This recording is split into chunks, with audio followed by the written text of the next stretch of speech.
Okay, so here's a couple of tips in general when it comes to practicing and learning chords. So the first thing is, where possible, try and have your finger as close as you possibly can to the fret that it's behind. So if you're behind the second fret, instead of having your finger here, try and have it right up here. So that doesn't mean on the fret, just right behind it, a couple of millimeters behind it, where possible. So you're going to have examples where you can't really do that, say E major for example, where my middle finger, I'd like it up here, but because I have to fit this one in as well, it's just got to be pushed back a little bit. That's not too big a deal. But in general, if possible, have it right up to the fret, because it just takes a lot less pressure. If I play here, if I just use the same pressure, move it up there, now it sounds perfectly fine.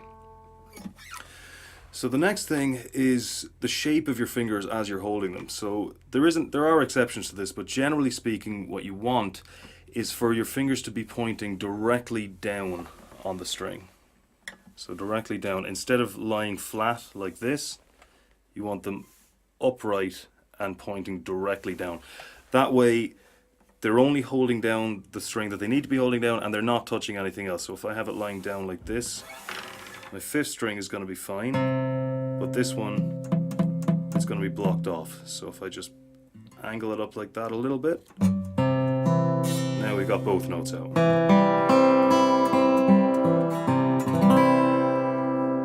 So it's not all the time. Usually you want them directly down. When it comes to your thumb, there's no absolute right or wrong way to have it, but generally you just want to have it out of the way and still in a position to give you enough leverage to get a tight squeeze on the fretboard. So here will be perfectly fine, as long as it's comfortable and out of the way. On the other hand, there are a couple of situations where you actually will want your thumb on the fretboard. For example, if you were playing a D chord, you don't want this E note in there as well. So what you can do, instead of avoiding it with your right hand, just mute them with your thumb like that. So you're not holding it down hard enough to play it like that. You're just muting it so you can strum fully, but not actually get those notes out. But generally speaking, if it's a normal chord where all strings are being played, you want to just have it here, plenty of leverage, and out of the way.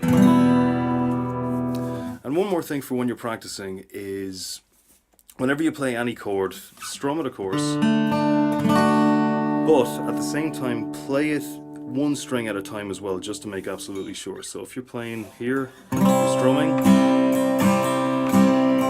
that sounds fine, but if you play it one string at a time, you might find something like this, where you're not getting the note out fully. So that's just a case of working your fingers around it until you find just the right spot,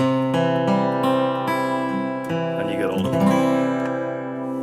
them. Okay.